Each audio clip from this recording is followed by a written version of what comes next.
Management में, वो shrewdness में, है ना, वो क्या बोलते हैं उसको, चमत्कारों में। मतलब श्री राम ने कभी चमत्कार नहीं दिखाए, he was a normal human being. लेकिन श्री कृष्ण तो कहीं पर भी चक्र उठाकर खड़े हो जाते थे कि चलो अब शिशुपाल तुम्हारा गला मैं काटता हूं, मेरे पास दिव्य।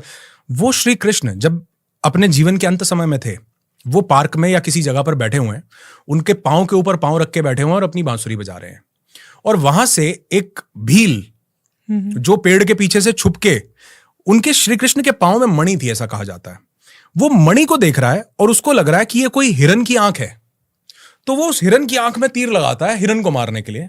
लेकिन वो लगता है श्री कृष्ण को, और श्री कृष्ण, तो वो भील पास आता है कि मैंने हिरन मारा, पास आके देखता है तो श्री कृष्ण है। वो हाथ जोड़ के वो रोने लगता है, बिलखने लगता है। वो कहता है प्रभु मुझे पता नहीं था कि ये आप हो, मुझसे ये गलती हो जाएगी। मतलब कितना बड़ा लेसन उसको सीख, देखो मुझसे गलती हो जाएगी कि मुझे श्री कृष्ण को, मेरे को माफ कर दो। वो कहते हैं कोई जरूरी नहीं है, कोई जरूरत नहीं है, पिछले जन्म में मैंने तुझे ऐसे मारा था। वो भील जो था वो पिछले जन्म में बाली था, श्री कृष्ण राम थे। वो बोले पेड़ के पीछे छुप के मैंने ये कृत्य किया था, वो मेरे पास वापस आना था, और अब जब ये वापस आ गया है तो अब मैं भी तुझसे क्षमा मांगता हूं, तू भी मुझसे क्षमा मांगता है। हम इस चीज को यहां पर खत्म करते हैं। एक बहुत बड़ी स्पिरिचुअल टीचर है, वो बहुत अच्छी बात बोलती हैं। वो कहती है मेरे हाथ में एक बॉल है, मैंने ये बॉल आपकी तरफ फेंकी, आपको मारी, अब आपको लगी, अब आप वापस मुझे मारोगे। ये कर्मा का खेल है कि जो मैंने किया वही आप मुझे वापस देते हो। लेकिन अगर मैंने आपको एक बॉल मारी और आपने वो बॉल पकड़ी और रियलाइज किया, लगा कि ये किसी पेन में होगा, कोई सिचुएशन होगी, कुछ ऐसा चीज होगा, लेकिन मैं बदले में से वापस नहीं मारती, तो यहां पर आपने उस कर्म बंधन को रोक दिया। अदरवाइज अद्वैत का कहना है कि जो हम कर्म कर रहे हैं, संचित कर्म, यानी जो हमने पिछले जन्मों में किया, उसका इकट्ठा करके जो फल था वो प्रारब्ध के रूप में हमें मिलता है कि ये तुमको इस जीवन में काटना पड़ेगा, क्योंकि ये तुमने पहले ऐसा किया था। क्योंकि मुझे ये लगता है कि I am just this body, नहीं, मैं वो चेतना हूं जो डिफरेंट डिफरेंट बॉडीज को अलग अलग लेवल पे एक्सपीरियंस कर रही है, और उसके साथ वो एक्सपीरियंस जुड़ते जा रहे हैं। जैसे एक सिस्टम होता है, एक लैपटॉप, उसमें एक हार्ड डिस्क होती है, एक रैम होती है। रैम क्या होती है? Temporary memory. हार्ड डिस्क क्या होती है? Permanent memory. जब सिस्टम हम शट डाउन करते हैं तो रैम में से सब कुछ डिलीट हो जाता है। जो हमने हार्ड डिस्क में सेव किया, वो जब हम सिस्टम रीस्टार्ट करेंगे, उसका शटर ओपन करेंगे, उसका लिड ओपन करेंगे, तो वो फिर से हार्ड डिस्क का सब कुछ हमारे साथ ही जुड़ा रहता है। ये जो इसकी टेम्परेरी मेमोरी है, जब ये सिस्टम शट डाउन होगा, ये टेम्परेरी मेमोरी शरीर रूपी ये तो बंद हो जाएगी, लेकिन जो मनोमय कोश में, प्राणमय कोश में कर्मों के माध्यम से हमने सेव किया, जब दोबारा से इसका ढक्कन उठेगा, जब शटर खुलेगा, तो वो वापस से जितना हार्ड डिस्क में स्टोर किया हुआ था वो वापस से एक्सेसिबल होगा। Life has not been ended, it is still there, you have just changed the body. आपने सिर्फ ढक्कन पहले बंद कर दिया था, अब आपने खोला है फिर से, लेकिन उस सबको पाने के लिए शरीर चाहिए। इसीलिए मैंने कहा लैपटॉप चाहिए। इसीलिए मैंने कहा देवताओं ने गौतम बुद्ध के एनलाइटेंड होने पे फूल बरसाए, because they knew at that time कि ये शरीर हमारे पास नहीं है and we can not get enlightened. हम इस लोक में तो स्टक हैं, बट हम ये महापरिनिर्वाण को हम लोग उपलब्ध नहीं हो सकते, बिकॉज इसके लिए शरीर चाहिए, क्योंकि शरीर ही ये चेतना के थ्रू इन सब चीजों को भोगेगा। तो कभी ना कभी मैंने जो भी अपने जीवन में किया था, उस जीवन के किए का फल मुझे आज यहां पर मिलता है, जिसको मुझे लगता है कि वाई मी, बिकॉज मैं भूल गया उसको, क्योंकि जब सिस्टम शट डाउन हुआ तो मेरी सारी रैम डिलीट हो गई। वो रैम ही मेरे पास एक्सेस था उसको करने का, बाकी सब तो सेव हो गया बैक देन कहीं। वो जो बैक सेव हुआ है हार्ड डिस्क में, वो मेरे पास वापस आया है। लेकिन ये चीज उतनी ही फिलॉसफिकल है, उतनी ही सत्य है, जितने आज वो नोट हैं जो 1000 के थे जो बंद हो गए। ये उतनी ही चलेगी बात जितने वो आज 1000 के नोट चलेंगे। ये तब चलेगी बात जब हम इसको खुद से एक्सपीरियंस करेंगे। जब तक हमने इसको एक्सपीरियंस नहीं किया, क्योंकि मैं बॉडी के साथ इतना कनेक्टेड हूं, तो मुझे बॉडी सब कुछ लगती है, बॉडी सफर करती हुई लगती है। मैंने बोला, आपने कहा ना कि वो बेड पे पड़ा है, उसके लिए ये लेसन क्यों? अभी उसके लिए ये लेसन है ही नहीं। उसको बाद में पता चलेगा कि ये मेरी लाइफ के लिए बहुत ज्यादा जरूरी था।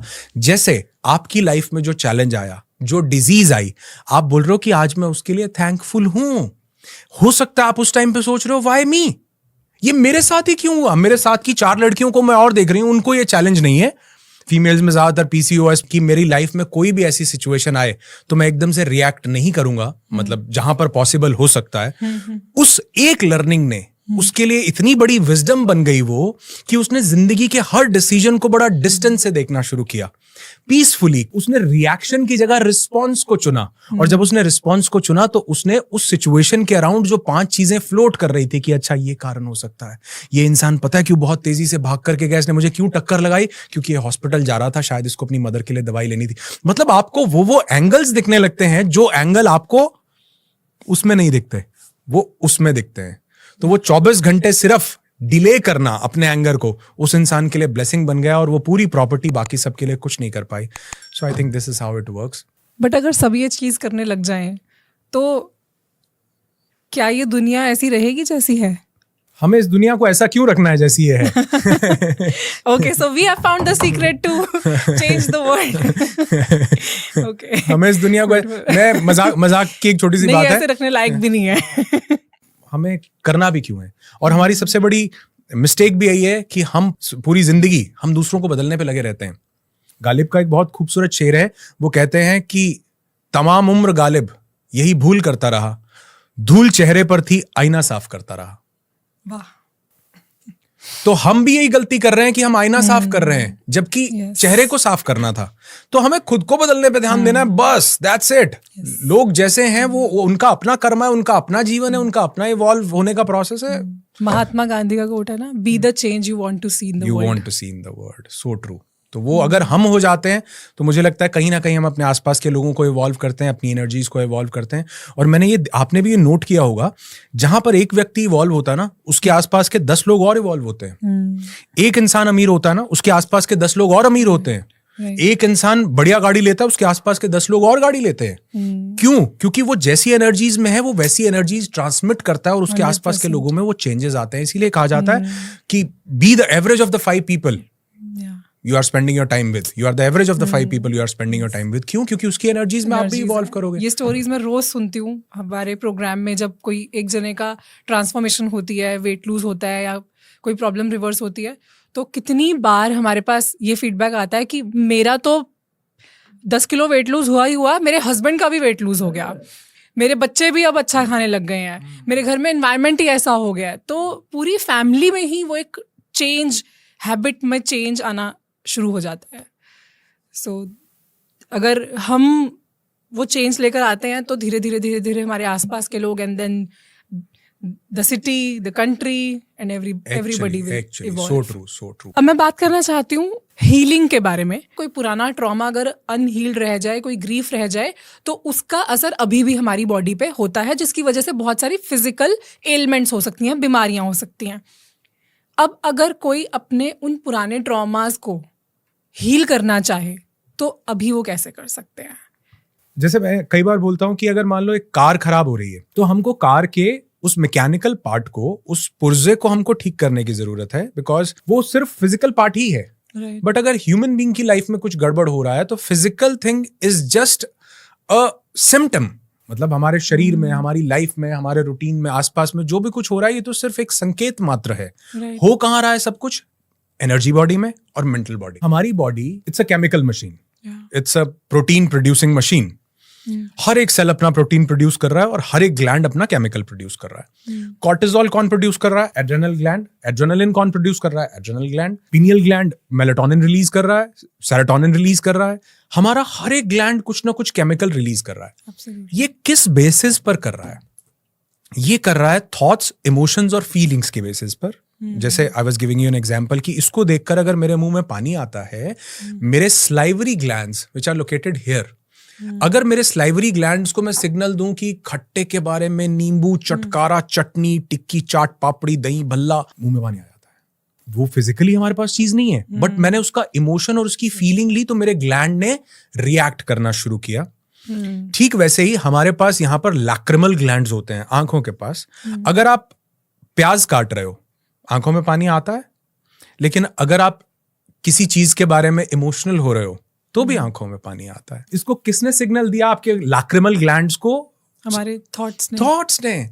तो ये सिर्फ लैक्रिमल और हमारे स्लाइवरी ग्लैंड्स का रोल नहीं है। हमारे यहां से शुरू होके pineal gland, pituitary gland, thyroid gland, thymus gland, adrenal gland, reproductive glands, नीचे से लेके ऊपर तक हर gland is associated with a chakra, जिसको हम लोग एनर्जी सेंटर बोलते हैं. स्पेशली फीमेल्स को प्रेगनेंसी के टाइम थायराइड इश्यूज बहुत ज्यादा बढ़ जाते हैं. क्यों? क्योंकि वो समय है जब वो कुछ एक्सप्रेस करना चाहती है पर कर नहीं पा रही है.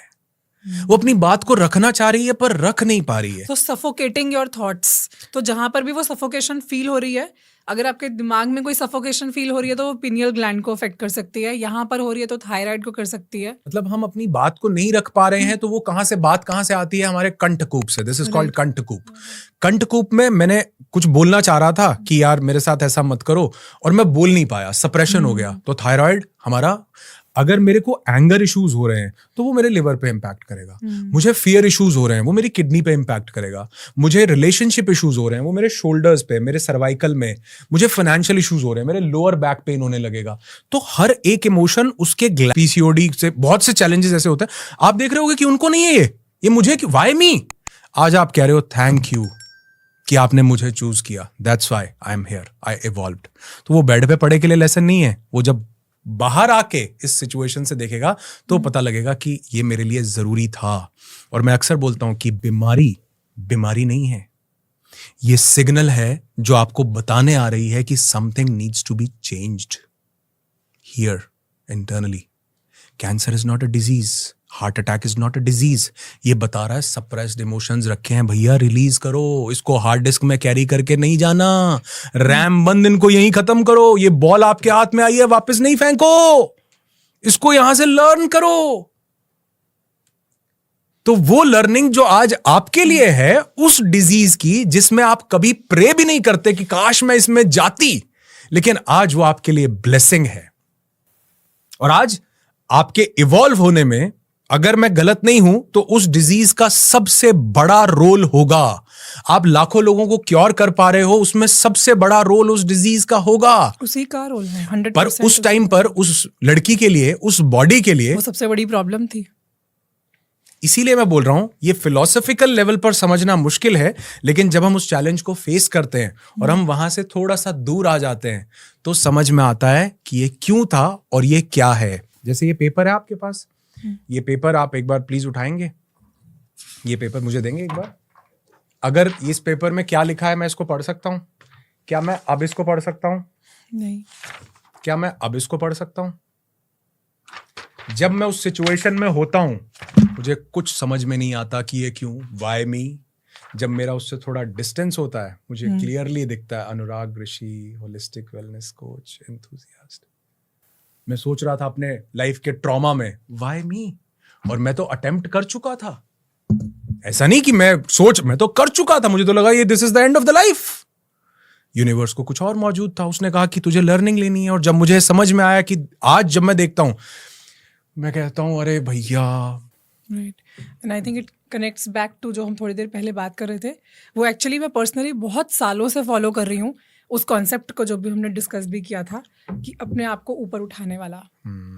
तो जब भी कोई problem, whenever I am in some problem और मुझे उसका कोई रीज़न नहीं मिल रहा होता, कोई आंसर नहीं मिल रहा होता, तो मैं अपनी उस मेडिटेशन में जाती हूँ जिसमें I try to lift myself up up up up up and then I try to look at that problem.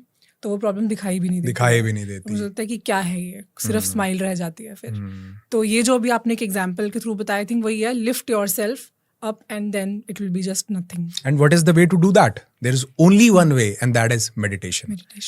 आप present moment में आए, क्योंकि वही आपको past और future से disconnect करेगा, वही आपको pain और wisdom से disconnect करेगा. वो आपको एक insight देगा so that you can see clearly कि what has happened और मुझे इसके बाद क्या change लेके आना है अपने अंदर. So I think it brings back to mindfulness, being in that state so that you can hold that ball and not throw it back. मैं इस एनोलॉजी को हमेशा याद रखूंगी ताकि मुझे ये कॉन्वर्जेशन याद आ जाए अगर कभी भी. So you can also may be, ये आपका एक टेक अवे हो सकता है सबका, कि जब भी लाइफ में कुछ बुरा इंसिडेंट, कुछ भी ऐसा हो रहा हो जो अनफेवरेबल लगे उस वक्त, तो शायद हम सिर्फ ये सोच लें कि अभी बॉल मेरे कोर्ट में है और मुझे वापस नहीं फेंकनी है. So beautiful. एक व्यक्ति की स्टोरी याद आती है. वो मर रहे थे, तो मरते हुए उन्होंने, उनके 5 बेटे थे, तो 4 को उन्होंने प्रॉपर्टी वगैरह सब कुछ दिया, 5वें को बुलाया, उसको प्रॉपर्टी नहीं दी। वो बहुत नाराज था कि मुझे प्रॉपर्टी नहीं मिली, मुझे कुछ नहीं दिया तुमने। उसके फादर ने उसको बोला कि बेटे तुमको एक चीज दे के जाता हूं। उसने कहा क्या? उसने कहा जब भी गुस्सा आए किसी भी चीज पर तो 24 घंटे रिएक्ट मत करना, सिर्फ ये मुझसे सीख लो। वो 4 बेटों को जो जो प्रॉपर्टी दी थी उन्होंने सब वो गवा दी, लेकिन 5वें ने सिर्फ एक लर्निंग ली, लेसन्स। किसी को, अभी जैसे आपने बोला ना कि वो फिर अच्छे घर में पैदा होता, आई हैव सीन पीपल जो अच्छे घर में पैदा हुए, they have multiple challenges in their life. अच्छे घर से मतलब है कि फाइनेंशियली वेल ऑफ होता, मतलब आप इंडिया के सबसे अमीर आदमी के घर में ही देख लो, कोई बच्चा होगा तो उसको भी कोई ना कोई चैलेंज होगा। तो हम ये नहीं कह सकते कि वो अच्छे घर में पैदा हो गया, उसकी लाइफ का वो पार्ट शायद सॉर्टेड है जो पार्ट मेरा डिसरप्टेड है, राइट। लेकिन जो मेरा सॉर्टेड है वो उसका डिसरप्टेड है। ये है, मैं इसको अग्री कर रही हूँ। मैं ये नहीं कह रही कि सारी प्रॉब्लम्स एक ही की लाइफ में होती हैं, दूसरे की लाइफ में, उसकी लाइफ में उसकी प्रॉब्लम है। सो अंबानी के बेटे की अपनी प्रॉब्लम्स हैं, और कोई अगर मेरे घर में जो काम करने आती है उसके बेटे की अपनी प्रॉब्लम्स हैं। I understand that, but who is deciding what? अब हम तो एक दूसरे को देखकर ही लोगों को वो सारे all the jealousies and comparisons होते हैं ना, कि ये उसमें फॉर्चुनेट है। मतलब मैं ये सिर्फ ये समझना चाह रही हूँ कि is there a relation with your past life और व्हाट? हु इज डिसाइडिंग कि मेरे को क्या लेसन सीखना है? मुझे नहीं है जरूरत, मेरे को इंटरेस्ट ही नहीं है, मुझे दूसरा लेसन सिखा दो भाई। अब कोई इंसान, मैं एक छोटा सा और एग्जांपल देती हूँ, कोई हेल्थ चैलेंज से डील कर रहा है, वो हॉस्पिटल बेड पे है, और उसको शायद उस टाइम पे सिर्फ यही हो कि मुझे ही क्यों ये लेसन मिल रहा है, और भी तो प्रॉब्लम्स हैं, मुझे कोई और प्रॉब्लम दे दो, मैं वहां डील कर लूंगा। मैं यहाँ पे ठीक से खाना नहीं खा पा रहा हूँ, पानी नहीं पी पा रहा हूँ, मैं अपने परिवार वालों के साथ बैठ नहीं पा रहा हूँ, तो वहां पर वो बहुत ज्यादा अनफॉर्चुनेट फील करता है। अब ये जो एक लेसन सिखा रहा है इसको, इस इंसान को यूनिवर्स, वो एक अलग अलग ही लेवल, मतलब वो एक अलग नेचर है उस लेसन का, और शायद काफी हद तक उसका कंट्रोल भी नहीं है उन लेसन्स पे। वो क्या कर लेगा इस सिचुएशन में? आई नो ये लेसन होगा, कुछ ना कुछ कारण होगा, शायद 2 साल बाद पता चले, व्हाटएवर, बट अभी उसमें क्या गलती है? हाँ, अभी हम ये देखें कि वो जो उस बेड पे है उसके लिए वो लेसन नहीं है वो डेस्टिनी है। नहीं, उसके लिए वो लेसन नहीं है, उसके लिए वो लेसन होगा 2 साल के बाद। और जैसे कई लोग बोलते हैं ना कि ये लाइफ में ये बड़े चैलेंजेस आए, ये बड़े चैलेंजेस आए, उसकी इस डिजीज से डेथ हो गई, उसकी इस डिजीज से डेथ हो गई, वो एक्सीडेंट में मारा गया, वो ऐसे हो गया। You know what is the biggest disease in life? Death के लिए सबसे बड़ा कारण जानते हैं क्या पूरी दुनिया में? डेथ के लिए हम बोलते हैं कि pneumonia is the number 1 cause, heart attack, cardiovascular disease the second cause, cancer is the third cause. हम ऐसा बोलते हैं, ऐसा WHO रिपोर्ट देता है कि ये सबसे बड़ा कारण है डेथ का, लेकिन सबसे बड़ा कारण डेथ का है life. Birth is the biggest cause. हम आए हैं तो जाना ही पड़ेगा, दिस इज, हम इमॉर्टल नहीं हैं। तो अगर आप देखो कि डेथ कॉज करने का सबसे बड़ी रिस्पॉन्सिबिलिटी किसकी थी? बर्थ की। बर्थ ही ना होता तो डेथ ही ना होती, किसी की भी ना होती। होनी सबकी है। हम सब एक शॉर्टर पीरियड ऑफ टाइम के लिए इस अर्थ पे आए हैं, और ये डिसाइड कौन कर रहा है कि मैं कौन से चैलेंजेस फेस करूंगा? ये मेरा अपना कर्म कर रहा है, जिसको उपनिषद में बोला गया संचित कर्म। श्री कृष्ण मानव रूप में यहां पर आए, वो इकलौते ऐसे व्यक्ति माने जाते हैं जिन्होंने हर जगह पर अपनी कला दिखाई।